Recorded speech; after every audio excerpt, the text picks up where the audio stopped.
ઠંડી બહુ છે ને આજ પાછી અટાણે હે હાલો ચા બનાવી ને એકલો છો કે બે છો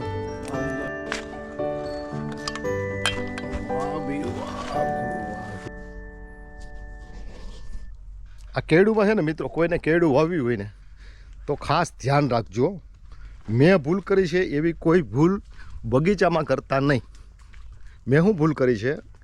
કે મેં વર્ષો પહેલાં છે ને આ કેળું હતી અમારે 2 વીઘાની કેળું હતી અને બહુ સારી કેળું થઈ હતી પછી અહીંયા મેં ખૂણામાં છે ને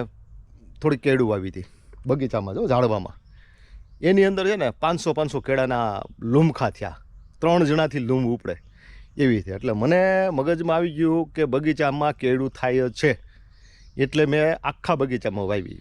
મેં યુટ્યુબમાંથી સંશોધન કર્યું કેડીલા અને G9 ને એવી જાતિઓ હતી એમાં મેં G9 પંજાબમાં બહુ વવાય છે ને અહીંયા આપણે માંગરોળ ને સુરતમાં બહુ વવાય એટલે G9 કેળાનું બિયારણ પસંદ કર્યું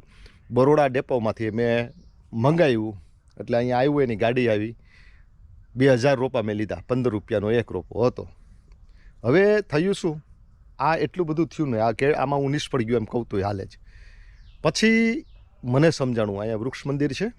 એની અંદર કેળું બહુ સારી છે બગીચામાં જ છે તો એ કેળું સારી ને આપણી કેળું કેમ સારી નહીં તો એક ભાઈ પાસેથી મને જાણવા મળ્યું કે દેશી કેળું વાવવાની ઓલા પોપટિયા આવે ને ગાંઠું આવે ને એ 2-3 રૂપિયાની ગાંઠ આવે ને આ 15 રૂપિયાનો રોપો આવે એમ પણ સસ્તું પડે પણ દેશીને છાંયો બહુ નડતું નથી દેશીને ખાતર ન જોઈએ આને તો દર અઠવાડિયે 15 દિવસે એનું ટાઈમ ટેબલ પ્રમાણે એને ન્યુટ્રિશન આપવાના તો જ આ કેળ થાય આ બધી કેળું વાવી કેળું હોય ને કેળું આપણે કેળું ખાઈએ એને એમાંથી આ કોટો ફૂટીને એના બીજમાંથી આને એક ટીચ્યુ કલ્ચર કહેવાય એને એવી રીતનું આ બિયારણ તૈયાર થાય છે અને ઓલું દેશી વાવેલી હોય ને એટલે એના થળિયામાં બીજો એક કોટો ફૂટે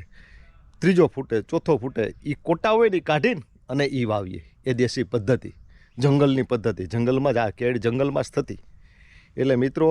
હવે કોઈને બગીચામાં કેળું વાવ્યું હોય ત્યારે ટીચ્યુ કલ્ચરના રોપા નહીં લેવાના દેશી રોપા લેવાના ફર્સ્ટ ક્લાસ બગીચામાં કેળું થાય છે મારે છે જ એક ખૂણો એમાં હજુ કેળા થાય છે પણ એ દેશી કેળા આમાં કેળા થશે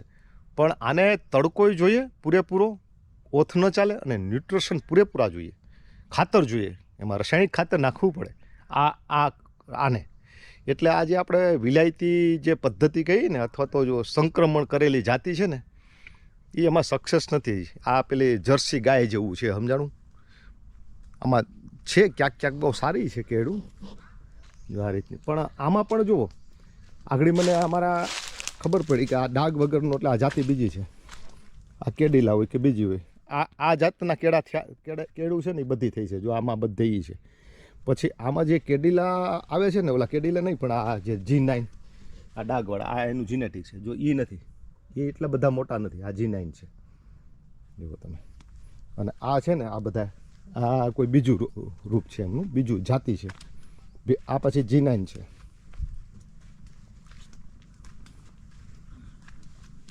આ G9 નથી મિશ્રણ કેમ આવી ગયું તો મને ખબર નથી જવાનું તો આવ્યું એટલે સીધું કામે નહીં વરવું શું કરવાનું જાણવાને હમું નજર કરવાની આપણી નજર એની હમી કરવાની પછી એના પાંદડાઓને હાથ અડાડવાનો સમજાઈ ગયું તને પછી તને એમ લાગે ને કે આ ઝાડવું પાણી આને જોઈ છે તો એને પાણી પાવાનું તમે યાદ કરો લડી નાખી દો હેઠેથી ફાંકો પડે હે એક બાકી રહ્યું ને હા એ ઝાડવું બાકી રહી ગયું જો એ પાણી વગર હા હેઠેથી ખોદજો એટલે ઓલા પ્લાસ્ટરને કાંઈ ન થાય એમ